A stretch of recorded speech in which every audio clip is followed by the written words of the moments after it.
하나님의 말씀은 로마서 12장 1절에서 2절 말씀이 되겠습니다.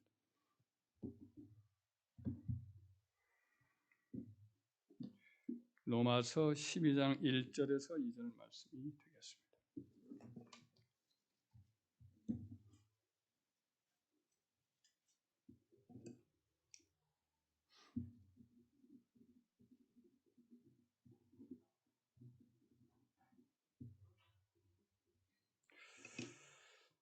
우리 함께 봉독하겠습니다.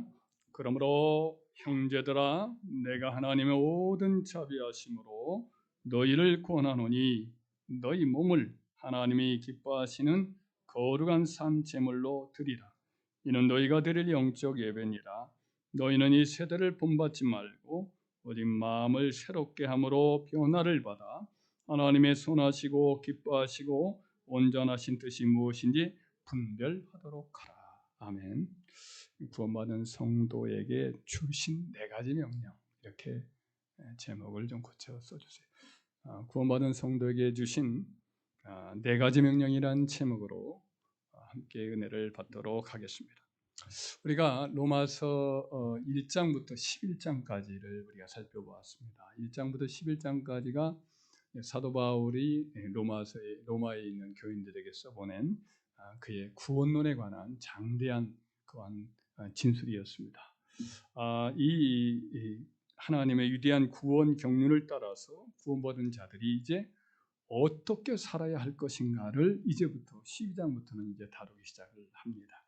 그래서 신앙의 윤리, 그리고 또 기독교 윤리라고 말하는 이 가르침을 이제 12장 이하로부터 이렇게 14장까지 정도, 15장까지 정도를 이렇게 다루고 있습니다.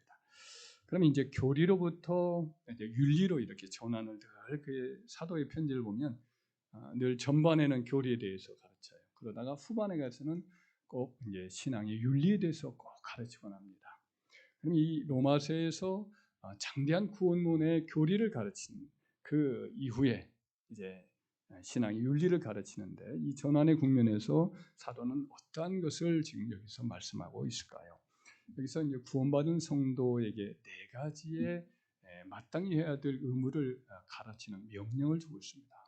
구원받은 성도에게 주시는 4가지 명령은 어떤 것일까? 오늘 매우 그 신앙 윤리에 관한 그 서문이기 때문에 그런 점에서 매우 중요한 그런 큰 못이라고 할 수 있습니다. 어떤 헛간에 못만 아마 잘 박으면 거기에 한 가지 도구만을 거는 게 아니죠.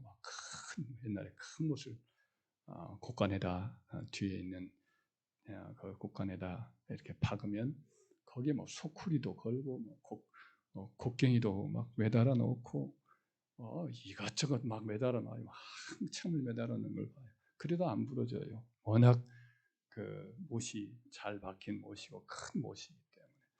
이 4가지 요구가 일종의 큰 신앙 윤리의 4가지의 큰 명령이지요. 큰 대못이지요. 이것을 그래서 우리들도 잘 묵상하고 언제나 이 말씀을 소중히 마음에 간직하고 저와 여러분들이 살아야 할 줄 믿습니다. 여기서 이제 맨 처음에는 이 명령을 받는 대상에 대해서 형제들아이라는 표현을 하고 있습니다. 그러므로 란 말은 앞에 구원론 전체를 다 받는 말이죠. 이와 같은 논리에 의해서 너희들 구원을 받았지 않느냐? 너희는 완전히 멸망당할 절대로 구원받지 못할 완전한 버림받을 처참한 징역에 있는 죄인들이었는데 하나님이 구약으로부터 계시하고 계시다가 이제 율법과 선지자에 의해서 증거된 하나님의 의가 되시는 예수 그리스도를 이 땅에 보내셨지 않느냐. 그를 보내시는데 그때 우리가 의인이었고 우리가 나름대로 선하고 그럴 때가 아니라 우리가 연약할 때에 죄인 되었을 때에 혹은 원수 되었을 때에 하나님이 그 아들을 우리에게 내어주심으로 우리를 향한 하나님의 사랑을 확증하지 아니하느냐. 그분이 이제 구원받은 것은 대표로서 그렇게 한 것이다. 첫사람 아담이 우리 인류의 대표였다면 그 한 사람 때문에 우리가 다 죄의 이제 멍에에 끌려서 영원한 멸망에 떨어질 운명에 처해 있는데 마지막 아담으로 오신 인류의 2번째 대표이신 예수님은 오셔서 하나님 앞에 철저히 죽기까지 자기를 내어주셨다. 그래서 그 한 사람으로 범죄함으로 모든 사람이 죄인이 된 것 같이 한 사람의 순종함으로 많은 사람이 이제 의인이 된 것이라는 거예요. 할렐루야. 그래서 예수님이 철저히 하나님께 순종함으로 우리의 의의 근거가 되어 주셨지요. 그래서 이제 그를 믿기만 하면 다른 것이 아니라 믿기만 하면 구원을 얻는 거예요. 아브라함이 율법을 받기 전에 그가 하나님의 약속을 믿음에 그의 믿음을 보고 의로 인치셨다고 말씀을 하잖아요. 똑같은 믿음의 원리로 우리 구주를 하나님이 보내신 구원자로 그 믿는 믿음으로 우리가 의롭게 되는 것을 믿으시기 바랍니다. 그래서 이제 하나님의 의롭게 된 자에게 성령을 보내주셔서 성령으로 말미암아 결국은 구원의 길로 완전히 이끌어 가신다는 거죠. 우리가 연약하지만 우리가 알거니와 우리가 연약한 우리를 위해서 하나님의 성령이 오셔서 우리를 위해서 친히 말할 수 없는 탄식으로 간구해 주시고 그래서 하나님의 뜻대로 간구하기 때문에 결국은 우리가 우리 연약함에도 불구하고 하나님 안에서 거룩해지고 의로워져서 온전한 구원에 이르게 된다. 그리고 하나님의 사랑이 우리를 끝까지 붙들어주기 때문에 우리는 절대로 잃어버리지 않는다. 할렐루야. 그래서 우리는 구원받는다라는 것이 로마서 8장까지의 말씀이고 그 이후에는 이제 이방인과 또 이스라엘의 그 구원의 하나님의 섭리적인 그 여러 경륜에 대해서 9장부터 11장까지가 다룬 바가 있습니다.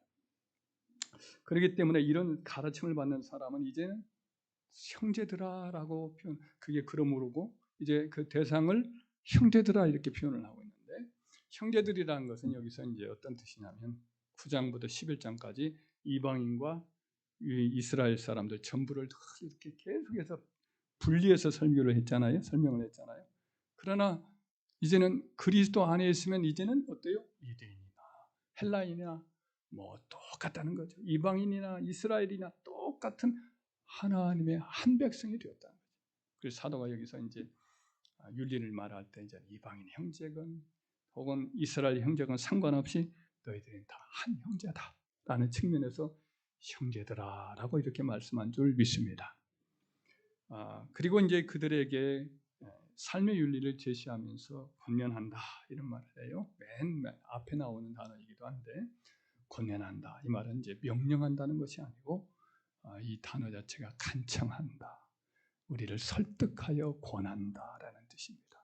주의 종이 일종의 권면하는 건데 사도도 역시 여기서 명령하지 않고 이제 권면하는 마음으로 그들에게 원하는 하나님 뜻을 전달을 하고 있습니다. 구원받은 하나님의 백성들에게 이와 같이 해야 될 어떤 의무와 명령을 이렇게 전달할 때에 그가 어떤 동기를 가지고 여기서 전하고 있느냐 하면 그 동기가 뭐라고 말하고 있어요? 형제들아 내가 하나님의 모든 자비하심으로 너희를 권한다 라고 말합니다. 자비하심, 하나님 모든 자비하심. 원래 원문에 보면 이제 모든이란 말을 자체는 없어요. 다만 그래서 자비하심이라는 이 단어 자체가 이제 오이크티르모스라는 단어인데 오이크티르모스라고 하는 이 단어는 이제 성경에 한 두 가지 단어 이것과 같이 겸전했어요. 그러니까 하나는 엘레오스라고 해서 자비, 긍휼 이렇게 표현하기도 하고 또 하나 단어는 이제 우리 감정 깊은 곳에서 우러난 불쌍히 여기는 마음이라는 단어가 있어요. 스프랑크톤인가 이런 단어예요. 이것은 막 애간장을 짜듯이 동정하는 그런 단어가 나와요. 근데 여기서 나오는 이 크티르모스라고 하는 이 단어 역시 자주 쓰이는 이 단어인데 이 단어 역시 이제 긍휼과 자비와 그 어떤 안타까움으로 말미암아 마음의 어떤 눈물이라든지 혹은 내적인 안타까움 이런 것들이 이제 담겨 있는 단어로 이 단어를 쓰곤 해요. 그래서 원문에 보면 이 단어가 복수예요. 자비하심들이라고 되어 있어요. 이와 같은 단어들이 신약에도 많이 쓰이는데 하나님이 바로 이렇게 자비하심, 하나님의 자비하심들이라고 써 있는데 똑같은 그런 문장이 이제 예를 들면 고린도후서 1장 3절, 4절에 이렇게 표현이 나와 있어요. 찬송하리로다. 그는 우리 주 예수 그리스도의 하나님이시오. 아버지 하나님이야. 아버지라고도 표현되어 있는데 여기서는 원문에는 아버지라고 표현했는데 우리말에는 그냥 하나님이라고 되어 있더라고요. 근데 우리 주 예수 그리스도의 아버지 하나님이시오. 그 다음에 또 이어서 쓰는 말이 자비의 아버지시오. 모든 위로의 하나님이시며 이렇게 되어 있어요. 그러니까 하나님을 소개할 때 예수 그리스도의 아버지 하나님. 그 다음에 표현된 말이 자비의 아버지시다라고 되어 있어요. 여기서도 원문에 보면 자비들의 아버지시오라고 되어 있어요. 이 단어 자체가 똑같은 단어인데 모든 자비라고 오늘 하는 그 단어하고 같은 단어예요. 그러니까 어떤 뜻으로 이해하면 되냐면 참 자비가 많으신 분이다. 참 긍휼이 많으신 분이다. 그런 아버지다 하는 거예요. 냉정한 아버지가 아니에요. 그냥 불쌍히 여기는 정도가 아니에요. 아주 불쌍히 여기는 아버지지. 그래서 지극히 자비하신 아버지, 자비가 넘치는 아버지, 이분이 바로 우리 구원하신 하나님이라는 뜻인 줄 믿습니다. 그래서 가까운 맥락에서도 우리가 큰 맥락에서도 알 수 있지만 가까운 맥락 로마서 11장만 봐도 그렇잖아요. 이스라엘 사람들이 완악해요. 그러니까 하나님 어때요? 전혀 복음 저렇게 듣고도 진리의 말씀을 저렇게 듣고도 완악한데 이방인들은 복음을 한 번도 못 들었잖아요. 따지고 보면. 그러니까 하나님이 불쌍한 거예요. 그래 그동안 완악했던 이방인들을 불쌍해서 그들을 건져내요. 그런데 그들이 또 이제 막 은혜 받고 막 구원에 이르게 되니까 이번에는 완악한 채 버림당한 그 자기들의 족장인 부모가 잘 믿는 그 부모의 밑에 자란 완악한 그 이스라엘 백성들이 또 불쌍해요. 그래서 완악한 이스라엘을 또 어때요? 불쌍히 여기서 구원하시는 거예요. 그들이 은혜를 받고 구원 얻으니까 또 이방인들이 또 걸려요. 그래서 여전히 완악한 가운데 있는 그들에게 큰 부흥을 주셔요. 그래서 결국은 어떻게 해요? 이방인이나 유대인이나 다 완악하게 가두어두시면 불순종하도록 내버려 두시면 그들을 불쌍히 여기셔서 구원하게 하십니다. 라고 바로 위에 있는 구절 32절까지 32절 말씀에 그렇게 말씀하죠. 긍휼을 베풀기 위함이라. 할렐루야. 하나님은 참 놀라우신 분이죠. 우리가 말 잘 듣고 의롭고 막 똑똑하고 막 그래가지고 구원하는 것이 아니고 되게 말 안 듣고 아주 그냥 세상적이고 육신적이고 죄를 많이 짓는 가운데 불쌍히 여기서 구원하신 분이에요. 죄가 많은 곳에 은혜가 더욱 넘쳤나니라고 하시는 말씀. 이것이 사실은 하나님의 구원에 대한 표현이 특별한 것이 아니라 그것이 바로 하나님의 우리를 구원하시는 이유이다는 것이 참 놀랍죠. 하나님은 참 긍휼이 많으신 모든 자비의 하나님이신 줄 믿습니다. 그렇기 때문에 구원하신 이 큰 긍휼과 자비를 가지신 하나님의 은혜로 구원받은 우리들은 이제는 이 긍휼을 입었고 구원을 받았기 때문에 또한 우리는 마땅히 그 긍휼 많으신 아버지의 사랑을 기억하면서 우리 삶에도 이와 같은 마땅히 해야 될 여러 의무들, 명령들을 기꺼이 우리가 해야 되지 않겠느냐라고 사랑의 하나님을 힘입어서 지금 사도가 권면하고 부탁하고 있는 줄 믿습니다. 부드러운 권면이지요. 거절할 수 없는 부탁이지요. 자, 이것을 우리는 실천에 옮겨야 할 줄 믿습니다. 그럼 이 네 가지의 명령을 여기서 하고 있는데 이 명령은 어떤 것일까요? 첫째가 뭐냐면 구원받은 우리의 몸을 하나님께 산 제물로 드리라는 명령입니다. 1절을 함께 읽겠습니다. 그러므로 형제들아 내가 하나님의 모든 자비하심으로 너희를 권하노니 너희 몸을 하나님이 기뻐하시는 거룩한 산 제물로 드리라. 이는 너희가 드릴 영적 예배니라. 아멘. 구원받은 하나님의 백성의 몸을 하나님의 제단에 제물로 드리라. 이렇게 말씀을 하고 있어요. 마치 구약 시대의 이스라엘 백성들이 다 하나님께 제사 드리러 예배 드리러 갈 때 어떻게 예배를 드리죠? 그냥 가지 않고 꼭 제물을 가지고 가지요. 절기 때마다 올라갈 때 제물을 가지고 가지요. 특별히 이제 개인적으로 갈 때도 예물을 이렇게 드리곤 했어요. 근데 그 예물이 뭡니까?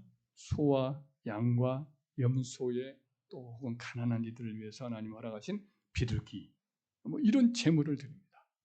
소재도 있지만은 밀가루를 드리는 소재는 있지만 그것은 소재는 거의 부차적인 거예요. 그러니까 동물 제사 이것을 늘 하나님께 이렇게 드리곤 합니다. 이제 신약 성도들은 이 구약의 율법의 의식법, 이 제사법이 폐지가 됐기 때문에 동물 제사를 이렇게 드리지는 않습니다. 우리는 이제 신령과 진정의 예배를 드리도록 하나님이 이렇게 명령을 우리 주님이 가르쳐 주셨고, 그래서 우리는 이제 동물 제사를 드리지 않습니다. 그러나 그 정신에 있어서는 여기서 지금 그것을 배경으로 해서 이렇게 말씀을 하고 있는 겁니다. 우리를 하나님은 거룩한 왕 같은 제사장으로, 하나님 앞에 제사를 드리는 거룩한 제사장으로 우리를 하나님이 세상 가운데 불러주셨다. 사도 베드로도 그렇게 표현한 바가 있죠. 그래서 우리는 오늘 사도가 지금 동물 제사를 드리라는 뜻은 아니지만 그 이미지를 사용해서 동물의 제물 대신 우리 자신의 몸을 하나님께 드리라라고 권면을 하고 있어요. 그 몸드리라는 것은 뭐냐? 자, 여기서 구약의 제물이 흠이 있어야 돼요, 없어야 돼요? 그러니까 비루 먹은 동물, 소나 양이나 염소가 비루가 먹었다, 다리가 짧거나, 혹은 여러 모양으로 꼬리가 없거나 이러면 어때요? 하나님의 제단 드릴 수가 있어요, 없어요? 제사장들이 검사를 해서 이것은 합당치 못하다, 율법에 의해서 거절을 하지요. 그래서 드릴 수가 없어요. 이와 마찬가지로 하나님의 백성들도 하나님 앞에 제사를 드릴 때 어떻게 해야 된다? 흠 없이 점 없이 주름 없이 온전한 제물로서 자기를 드려야 한다는 거예요. 이것은 어떤 거겠어요? 우리의 몸과 마음에 죄가 있는 채로 여전히 세상에 더러운 찌든 때와 여러 가지 이런 것들을 여전히 가진 채 죄를 품은 채 하나님 앞에 예배를 드리다, 이것은 아니 된다라는 이런 뜻인 줄 믿습니다. 또 구약의 제물 예를 들면 제물은 하나님 앞에 제물을 드릴 때, 동물 제물을 드릴 때 산채로 드리는 법이 있어요, 없어요? 한 번도 없죠. 모든 동물 제물, 소나 양이나 염소나 비둘기나 다 하나님의 제단 드릴 때는 죽여서 드립니다. 피를 다 쏟아서 그 피를 이제 제단 밑에 쏟기도 하고, 그래서 하나님의 제단에 드리는 모든 동물들은 다 죽여서 드리는 거예요. 근데 이것은 이제 산 제물, 우리는 죽여서 드릴 수는 없잖아요. 산 제물로 드린다, 이런 표현을 하고 있는 것도 바로 그런 까닭입니다. 즉 구약의 동물들이 다 죽여서 드리듯이 우리도 정신적으로는 어때요? 우리 자신을 죽여야 돼요. 우리 옛사람, 옛 생명이 죽어져야 하나님 앞에 제물로 간합이 되는 줄 믿습니다. 근데 우리 안에 있는 잔한 옛사람의 기들이 사실 쉽게 죽느냐? 죽지 않습니다. 옛날에 저희 집에서 돼지를 잡을 때 보니까 돼지 한 300근짜리를 들으니 얼마나 저희 그 수도가에서 돼지가 참 소리를 지르고, 제가 볼 때는 1시간 내내 안 죽는 것 같아요. 소리를 어떻게 지르는지. 멱을 땄는데 멱에서 피가 막 쏟아지는데 밖에서로 막 밖에서를 퍼날라요. 막 사람들이 가지고 가요. 근데 그냥 정말 안 죽더라고요. 참 생명이 참 어른들 한 연일곱 명이 와서 그렇게 힘쓰고 발목을 묶고 그렇게 해도 그냥 그렇게 살아서 소리를 멱을 따고 피를 흘리는데도, 철철 흘리는데도 그렇게 소리를 지르는 것을 봤어요. 마찬가지로 우리 옛사람 그렇게 잘 안 죽습니다. 안 죽어요. 그래서 우리는 사실은 우리 자신이 이제 구원받으면 우리 옛사람이 근본적으로는 법적으로는 죽어요. 우리 예수님과 함께 우리가 죽어요. 성령이 우리에게 들어오셔요. 그리고 우리 옛사람 죽은 것으로 간주돼요. 계산이 그렇게 된단 말이에요. 우리는 로마서 7장에 나오죠. 너희도 예수께서 죽으신 것처럼 너희도 너희 자신을 그리스도 안에서 죽은 자로 여길지어다 그래요. 간주한다는 뜻이에요. 간주한다는 것은 회계장부에 적자면 적자로 이렇게 빨간 글씨로 딱 쓰는 거예요. 우리는 죽었어요. 그리스도 안에서. 그렇게 간주해야 돼요. 하지만 어때요? 우리 안에 사실은 좀 남아있는 게 있어요, 없어요? 있단 말이에요. 그래서 이제 그러기 전에 철저히 이제 하나님 앞에 산제사 드릴 자는 어떻게 해야 되느냐?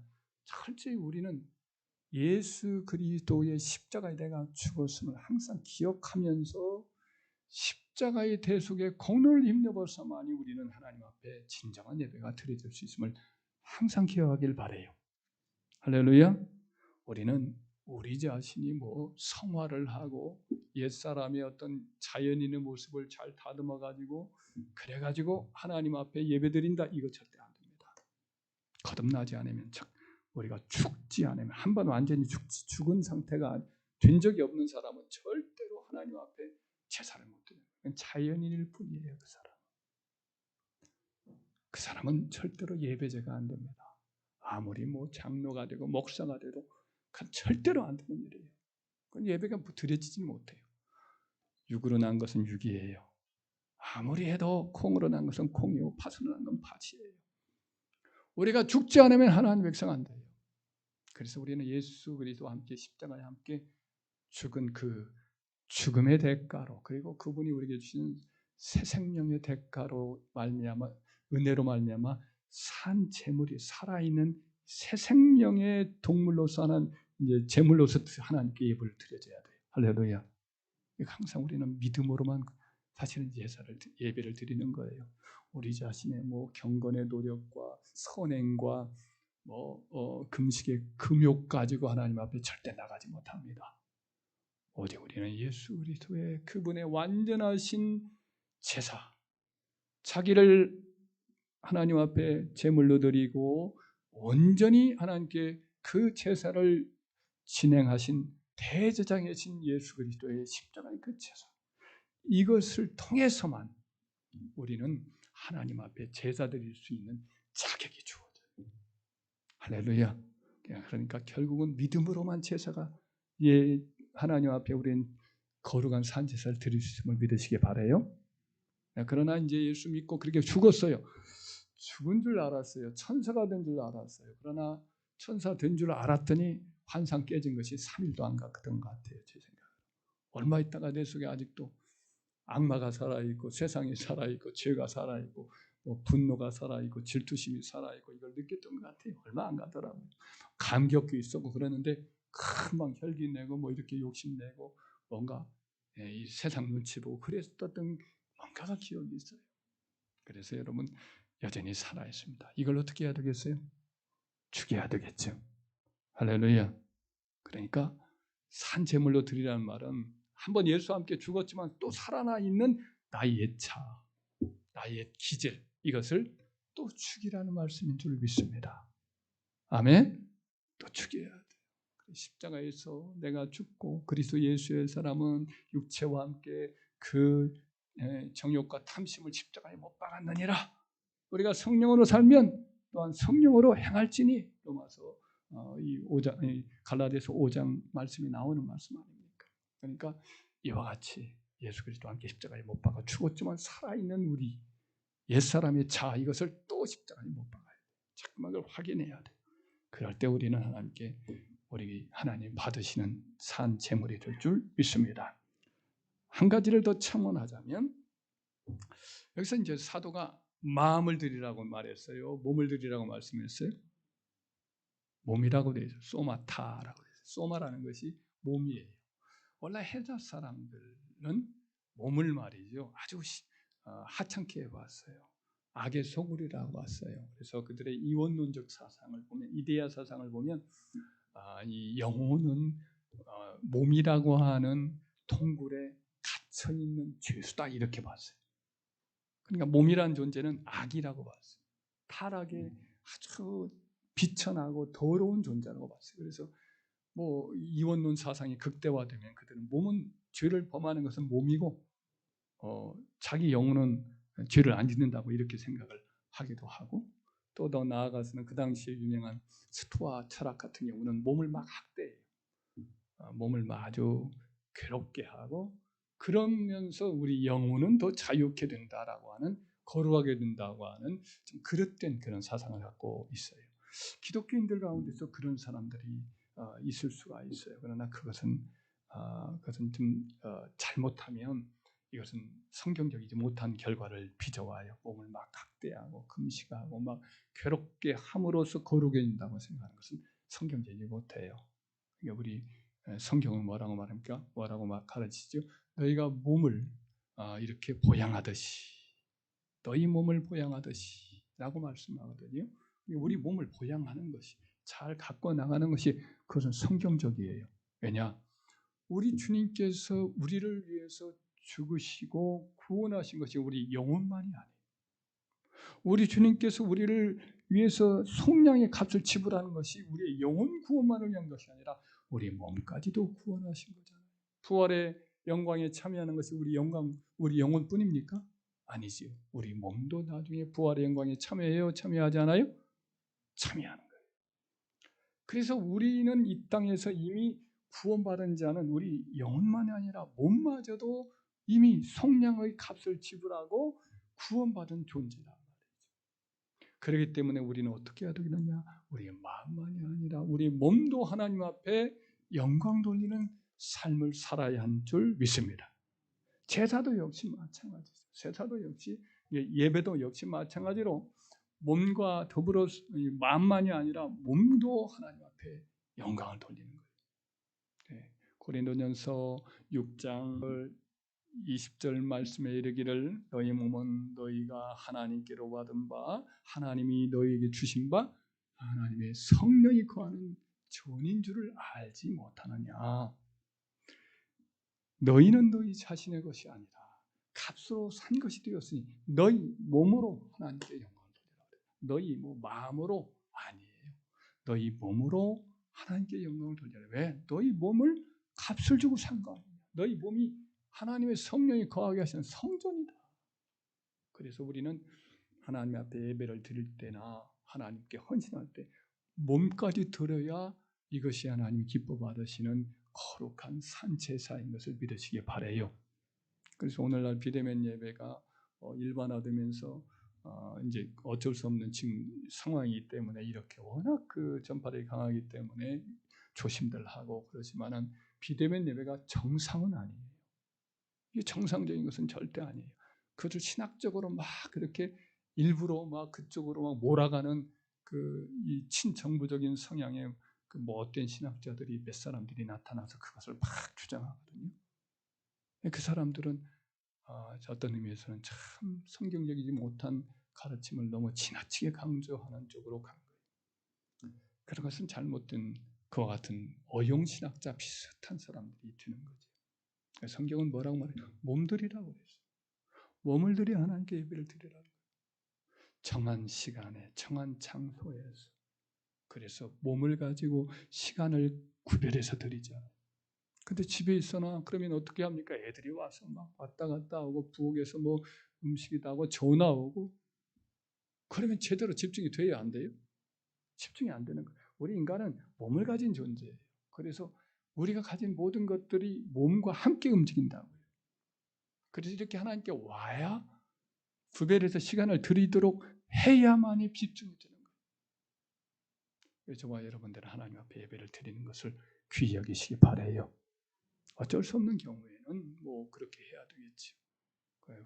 그러나 그렇지 않은 경우에는 몸을 들여서 이렇게 예배를 드리도록 하여야 이것이 오늘 본문 말씀 그대로 너희 몸으로 하나님이 기뻐하시는 거룩한 산 제물로 너희 몸을 드려라. 이것이 너희가 드릴 마땅히 드리라고도 해석할 수 있는 하나님 기뻐하시는 영적인 예배다라고 말씀을 하고 있습니다.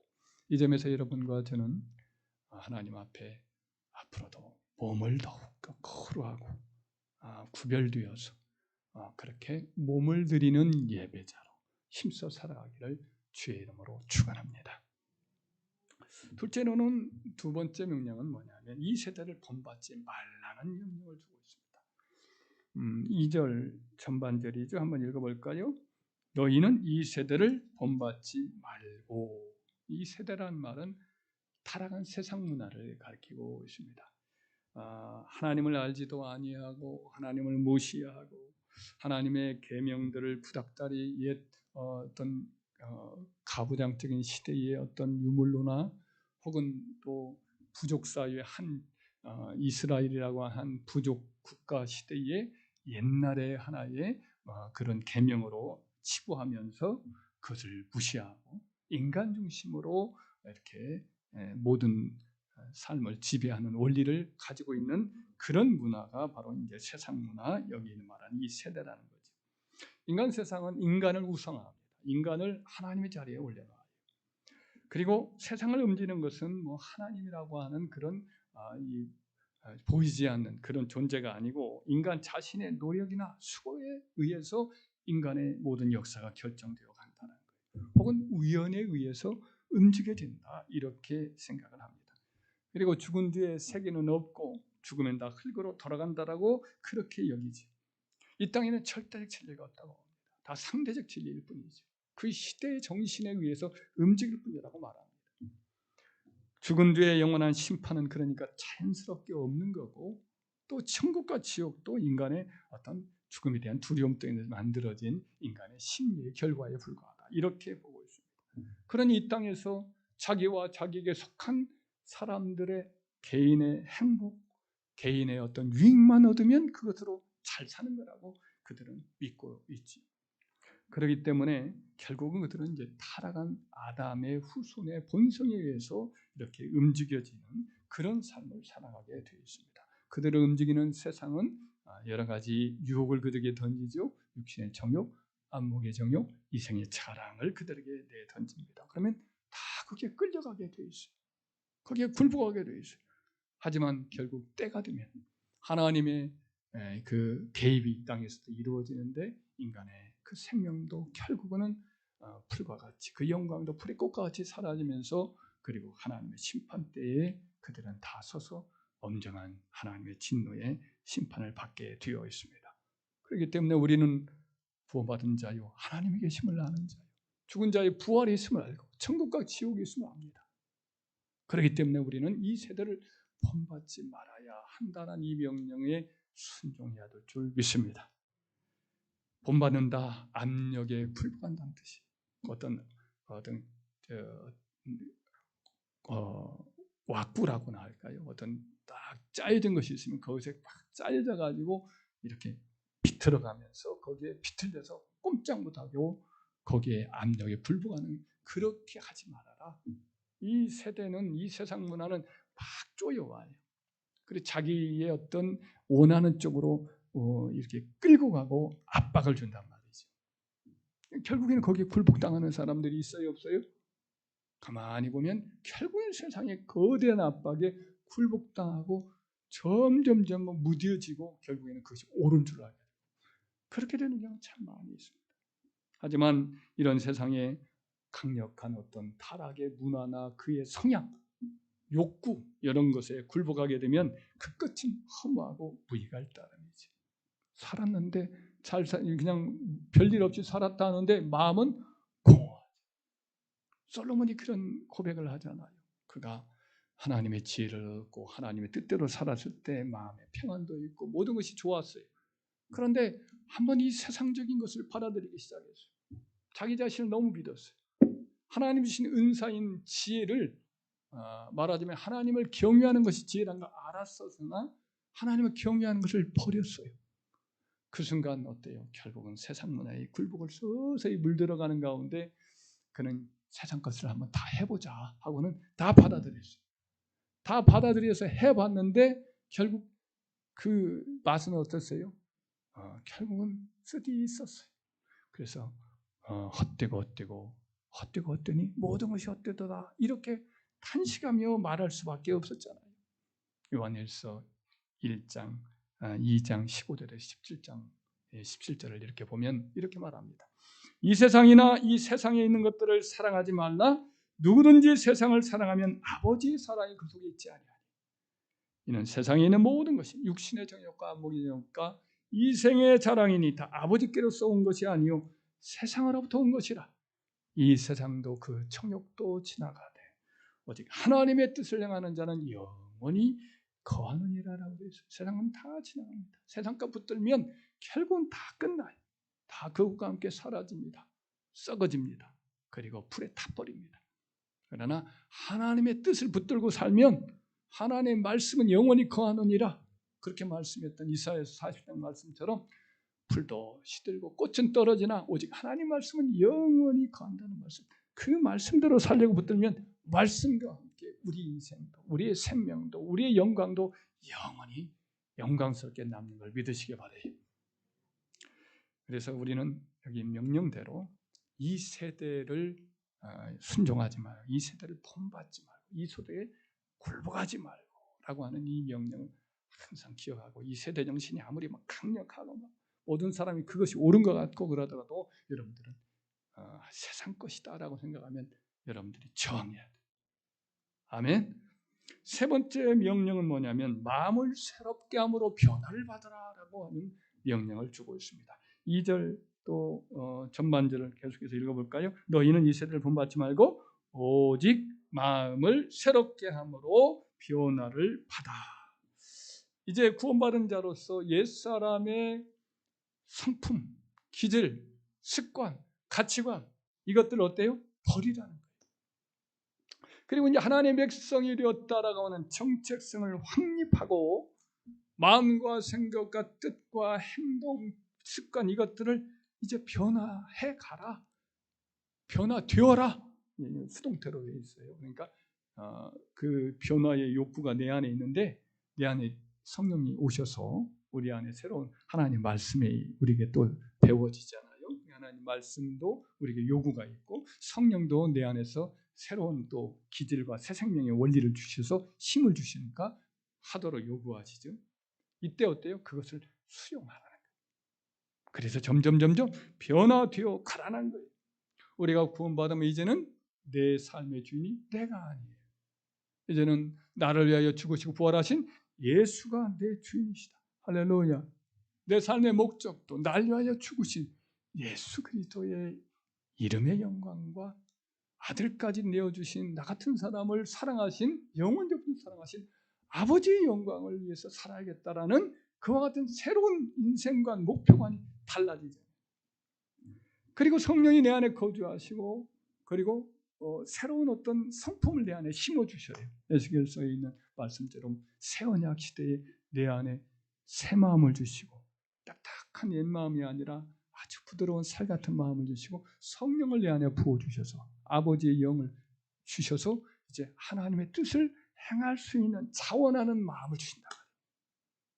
그것이 우리 안에 들어와요. 거듭남이 그렇게 들어와요. 그래서 우리의 생각이나 말이나 행동이나 기질들을 서서히 바꿔가는 거지요. 이적인 마음도 이제는 남을 배려한 마음, 교만, 아무것도 없으면서 그냥 교만을 떠는 마음들이 있어요, 없어요? 우리 마음에 옛날에 보면 있었어요. 근데 이것들을 이제 부끄러워요. 야, 내가 아무것도 모르면서 아는 체 겁나게 했구나. 참 아무것도 모르면서 내가 참 뭘 좀 읽었다고 뭐 그거 참 내세우려고 했구나. 이것저것 따지고 보면 다 부끄러운 것뿐인 것을 깨닫게 되고 겸손하게 되고 급한 마음이 참 낮아지게 되고 그리고 분노하는 마음들도 다스려지게 되고 마음속에 더러운 생각 또 이런 이기적인 여러 가지 욕망들 추한 생각들 이런 것들도 다 이제 어때요? 이것을 더러운 것인 줄 알고 부끄럽게 여기고 이걸 내려놓게 되고 거룩하고 정결하고 순수한 마음을 가지려고 힘을 쓰게 되고 그래서 점점 우리 안에서 이런 변화가 시작이 되죠. 이런 변화가 하루아침에 완성되는 법이 있어요? 없어요? 없어요. 우리는 평생에 이 변화를 계속 이어가는 거예요. 처음에 예수 믿고 바로 천사인 줄 알았는데 천사가 아니더라고요. 여전히 똑같아요. 달라진 것이 거의 없었다. 그러나 서서히 변화가 있어요. 그래서 사도는 그런 것을 옷 입고 벗고 하는 것으로 말을 하고 있는 경우가 몇 번 있습니다. 에베소 4장 22절 이하에 보면 이런 말씀이 나와요. 너희는 유혹의 욕심을 따라 세상 유혹이죠. 혹은 내 안에 타락의 본성의 유혹이죠. 너희는 유혹의 욕심을 따라 썩어져가는 구습을 따르는 옛사람을 벗어버리고 오직 너희의 심령이 새롭게 되어 하나님을 따라 의와 진리의 거룩함으로 지으심을 받은 새 사람을 입으라. 옛사람, 새 사람이 있는데 옷으로 비유를 하죠. 옛사람의 옷은 옛날에 타락의 본성을 따라 그냥 살던 자연인으로서의 삶을 살던 그런 타락의 어떤 본성에 굴복하는 삶이지. 근데 이제 새 사람은 어때요? 하나님을 따라 의와 거룩함과 진리를 따라 살아가는 하나님의 백성으로 삶을 사는 거죠. 이 하나는 더러워지면 우리가 옷을 벗고 그냥 세탁기에 던져 넣잖아요. 그리고 새 옷을 깔끔하게 했던 접어놓은 옷을 입잖아. 이와 똑같이 날마다 이와 같이 벗고 입고를 계속하라 이렇게 말씀합니다. 할렐루야. 그래서 여기는 의와 거룩함의 의와 진리의 거룩함을 입은 새 사람이라고 표현했어요. 이건 도덕적인 측면에서 말해요. 또 이제 골로새서의 3장 9절 10절에는 이렇게 지식에까지 변화, 지성적인 변화까지도 이렇게 받으라고 말씀합니다. 너희가 서로 거짓말을 하지 말라. 옛사람과 그 행위를 벗어버리고 새 사람을 입었으니 이는 자기를 창조하신 이의 형상을 따라, 이제 하나님 우리 구주를 말하죠. 그분의 형상을 따라 지식에까지 새롭게 하심을 입은 자니라. 지식에까지 우리 안에 있는 깊은 지성적인 측면에까지 점점 새롭게 변화되어 가서 이렇게 그런 사람으로 덧입어라 이렇게 요구를 하고 있습니다. 그래서 우리 구원받은 성도는 하나님의 백성으로서의 지적인 면이나 감정적인 면이나 또 의지적인 면이나 도덕적인 측면이나 어떤 말이나 행실이나 습관이나 모든 것이 점점 더 아름답고 거룩하고 하나님의 형상을 따라 그 예수님의 모습을 따라 성숙해하는 변화가 있어야 할 줄 믿습니다. 할렐루야. 나무로 비유를 많이 해요. 나무가 성경에 보면 나무가 있는데 우리 그리스도는 예수 그리스도의 그분을 뿌리로 두고 우리가 믿음 안에서 줄기가 자라고 그 다음에 소망 안에서 이렇게 가지가 펴지고 그 다음에 거기에 여러 성령의 열매를 맺는 거죠. 감사의 열매라든지 이렇게 열매를 합당한 성도의 신앙의 열매, 성령의 열매를 맺어가야 된다. 그때 자라가야 된다. 자라나는 쪽으로 이렇게 말씀을 계속해서 하고 있습니다. 예를 들면 고린도후서 4장 16절에 보면 그러므로 우리가 낙심하지 아니하노니 우리 겉사람은 날로 후패하나 날로 썩어가고 이렇게 낡아지나 우리의 속 사람은 날로 새로워지는도다. 여기서 본문에 말씀하고 있는 새롭게 된다라는 단어와 똑같아요. 그래서 날마다 우리 속 사람은 새로워지는 지적인 면에서도 주님을 더욱더 알아가고 도덕적인 면에서도 더 거룩해지고 정결해지고 순수해지고 또 생활이나 습관에서도 그냥 어지럽거나 무절제하지 않고 좀 단정해지고 또 욕심이 내지 아니하고 또 베풀고 희생하고 하나님 앞에 드리고 이와 같은 모습으로 점점 하나씩 달라져 가는 것이 있어야 돼요. 성장이 있어야 되고 성숙이 있어야 돼요. 안 달라진다. 여전히 예수 믿고 난 다음에 어린아이 모습이 그대로 있다. 그건 문제입니다. 문제예요. 혹시 이 사람이 거듭나지 않을 수도 있는 증거일 수도 있어요. 그래서 우리는 매번 달라지도록 늘 옷 벗고 옷 입고 새 옷을 입고 하는 노력을 끊임없이 합시다. 할렐루야. 나무가 굳어버리고 연하지 않고 있으면 거기에 나무가 죽은 고목이 되어버리잖아요. 언제나 열매가 있고 꽃이 피고 그런 것은 부드러운 가지에서나 그렇게 나와요. 부드러운 게 없어요. 그러면 딱딱해지고 있다. 그러면 이건 죽은 나무란 말이에요. 그러니까 우리 달라지고 새로워지고 성숙해질 수 있도록 주님 붙들고 의지하고, 그죠? 참 감람나무이신 주님께 꼭 붙들어 있어야 우리가 이제 열매를 맺는 그와 같은 열매가 맺어진다. 예수님이 이렇게 가르쳐 줬으니까 우리가 결심한다고 안 돼요. 참 안 돼요. 안 변해요. 참 그렇게 안 변할 수가 없어요. 그래서 늘 우리 자신을 십자가에 못 박고 주님 앞에 엎드려서 우리의 어떤 무익함, 우리의 참 못난 것, 참 기질적으로 타락한 본성 이것들을 솔직히 고백하면서 불쌍히 여겨달라고 날마다 주님 앞에 이렇게 나아갈 때에 주님께서 불쌍히 여겨주셔서 하나씩 우리를 벗겨주시고 달라질 수 있도록 전반적인 모든 것을 바꿔주시는 은혜가 있을 줄 믿습니다. 하여튼 우리가 심령으로 새롭게 되어 변화를 받는 것, 이게 주님이 우리에게 주시는 평생의 요구니까 이 명령을 따라 날마다 변화하기를 위해서 자신을 쳐서 주께 드리고 성령님 도와달라고 간구하는 저와 여러분 되기를 바랍니다. 마지막 하나가 바로 뭐냐면 이제 하나님의 뜻을 분별하는 거예요. 우리 마지막 부분 읽읍시다. 하나님의 선하시고 기뻐하시고 온전한 뜻이 무엇인지 분별하라. 하나님의 뜻이 무엇인지를 분별하라. 그 뜻은 뭐냐? 이제 선하신 뜻, 그리고 또 기뻐하시는 뜻, 또 여기서 말씀한 대로 온전한 뜻, 이렇게 이제 본문의 순서가 그래요. 그래서 분별하도록 하라는 건데, 이것이 일종의 명령으로 저는 이렇게 함께 은혜를 나누고자 하지만 결과로 원래는 원문에 써 있어요. 그러니까 우리가 이제 하나님 앞에 우리 몸을 산제물로 드리고, 그리고 이 세대를 본받지 아니하고 우리 심령이 새롭게 되어 변화를 받으면 결과적으로 어떻게 되느냐? 하나님의 뜻이 무엇인지 분별하게 되는 결과에 이르게 된다. 이렇게 이제 이해할 수 있는 그런 본문 말씀이기도 합니다. 여하튼 우리에게 주어진 명령으로도 이해할 수가 있죠. 우리는 하나님의 뜻이 무엇인지를 궁극적으로 분별해야 돼. 이 분별한다라는 이 단어가 도키마조라는 단어인데, 첫째는 시험하는 거예요. 시험하는 거. 우리가 어떤 것을 볼 때 시장 가도 우리가 다 살펴봐야 안 봐요? 콩나물 하나 살 때도 살펴봐야 안 봐요? 예. 상추를 살 때도 살펴봐야 안 봐요? 예. 상추를 보면은 저는 바로 이렇게 상추 살 때 보니까 무조건 샀는데, 권사님이 따라가더니 저걸 다시 이거 안 된다고 저 뒤에 걸 꺼내더라고요. 그래서 뒤에 걸 꺼내서 뭐가 다를까 했더니 집에 와서 봤더니 달라요. 맨 처음에 저는 이렇게 보면 뒤 끄트리가 부분이 끄트리 부분이 이렇게 잘라진 것이 색깔이 달라지지 않으니까 오래된 거였는데, 갖고 왔더니 권사님 말대로 갖고 왔더니 이야 그냥 파란 것이다. 금방 딴 거였어요.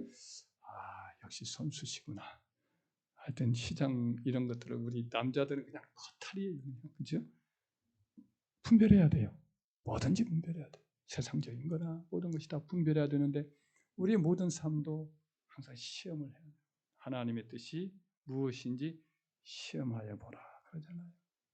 그리고 이와 같이 하나님의 뜻이 무엇인지, 내 삶을 향한 하나님의 뜻이 무엇인지, 이것이 하나님의 뜻인가 아닌가, 이것들도 늘 분별해야 돼. 근데 이것이 이제 시험한다는 뜻이죠. 시험한다는 뜻도 있고, 이것이 이제 확인해 본다는, 식별한다는 뜻도 있고, 더 나아가서는 어떤 뜻이 있느냐면 영어로 말하면 prove라는 뜻이 있어요. 그것을 입증해내는 거예요. 내가 직접 경험해서 그것이 옳다라고 입증하는 거예요. 내가 말하자면 보증자가 되는 거예요. 하나님의 뜻이 무엇인가 아는, 머리로만 아는 것, 무엇인가 이렇게 아까 말했던 분별하는 것도 있지만은, 그것을 깨닫고 난 다음에 어떻게 해야 되느냐? 내 삶에서, 내가 내 마음과 내 삶에서 그 하나님의 뜻을 실천해내는 것이 필요하다. 그걸 요구하는 거예요. 아는 것으로 끝나버리면, 그건 더 어떤 면에서는 그 끝나버리고 말면 지식은 많은데 행함이 없는 그런 신앙이 될 수도 있지. 그건 아니에요. 우리는 알고 난 다음에는 행함으로 열매까지 맺어가는 그것을 우리는 하나님께서 우리에게 요구하시는 것을 기억하시기 바랍니다. 할렐루야. 하나님의 선하시고 기뻐하시고 온전한 뜻. 그러니까 선한 것이 있으면 악한 것도 있겠죠. 좋은 것도 있으면 나쁜 것도 있다. 또 기뻐하신다, 이건 만족을 준다는 의미도 있는데, 하나님께 만족되는 것이지만 하나님이 온전케 하는 것도 있다. 또 온전한 것이 있지만 온전치 못하고 대충 이와 같이 내가 만족하는 내가 수준의 적당한 수준, 하나님은 아닌데 이런 정도로 만족스럽게 내 나름대로 하는 그런 생각들도 있다. 근데 하나님 여기서 하나님이 선하시다, 기뻐하시고 또 온전한 뜻이 무엇인가, 이것을 우리가 이렇게 하나씩 식별해내고 검증해내, 이렇게 확인해봐서 또 그것을 내 삶에 추구해서 실천하는, 입증하는 것을 우리 주님은 원하시고 있어요. 할렐루야. 그래서 하나님 뜻이 무엇인가, 항상 이것을 더 예리하고 잘 분별해서 깨닫고 이것을 선택하고 우리 자녀들에게 가르쳐서 삶으로 살도록 잘 이끌어가고, 내가 본을 보이고, 이 모든 것이 이제 우리가 이 땅에 살면서 해야 될 일인 줄 믿습니다. 구원받은 자, 우리가 하나님 긍휼을 입고 죄인들 가운데 괴수였고 지옥 떨어질 우리가 긍휼을 입어서 하나님의 구원받은 백성이 되었습니다. 이제 구원받은 백성으로서 이 땅에서 살아가야 될 삶이 의무가 있지요. 그래서 4가지의 명령을 여기서 하고 있는데, 첫째는 우리 몸을 하나님이 기뻐하시는 거룩한 산 제물로 자꾸만 하나님께 드리기를 힘쓰는 저와 여러분 되어야 할 줄 믿습니다. 이 세대의 아주 강력한 이 세대의 그 타락의 문화, 이 세상의 어떤 막 틀, 이것이 우리에게 막 제시하면서 순응하도록 요구를 합니다. 거기에 굴복하도록 요구를 합니다. 저항해야 됩니다. 그대로 따르면 안 됩니다. 그리고 더 나아가서 우리 심령의 변화를 받아야 돼요. 성령이 우리 안에 계시고 하나님 말씀이 우리에게 명령하고 있는 이 뜻에 우리가 자꾸만 이렇게 순종을 하면서 옛사람과 옛 기질과 옛 습관들을 하나씩 벗어내가는 끊임없는 변화의 노력이 있어야 됩니다. 성장해야 돼요. 성숙해야 돼요.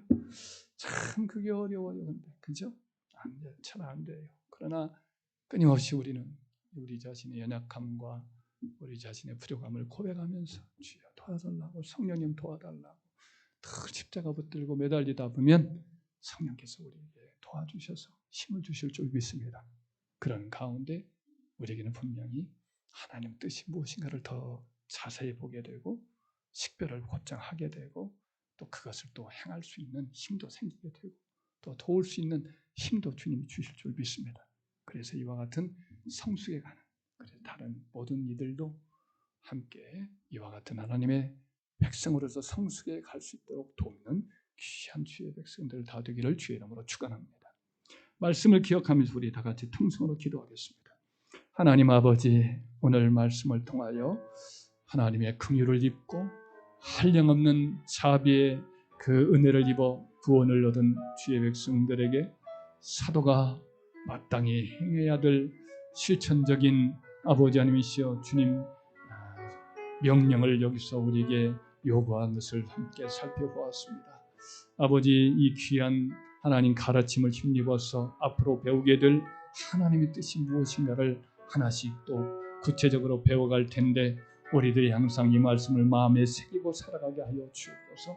이 말씀대로 항상 하나님 앞에 더 몸들이기를 힘쓰게 도와주시고 몸을 주님 앞에 더 드려서 주님이 우리의 몸과 마음과 영혼과 삶 전체를 다스리시고 성령으로 새롭게 되고, 그래서 이 세상 문화에게 우리가 자연스럽게 하나님의 아버지여 굴복하지 아니하고 저항력을 가지고 싸워나갈 수 있기 원하는 그와 같은 뜻을 이루기도 원합니다.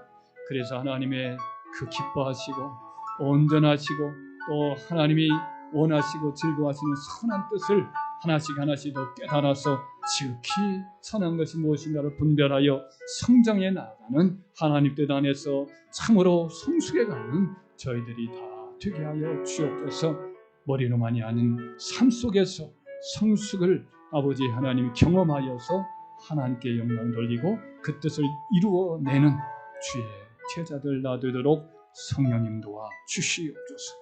예수님의 이름으로 기도 올려옵니다. 아멘. 이제는 우리 주 예수 그리스도의 은혜와 하나님 아버지의 사랑과 성령의 교통하심이 오늘 이 자리에 참석한 우리 권속들과 또 인터넷 예배를 드리는 성도의 심령 위에 영원토록 함께 계실지어다. 아멘.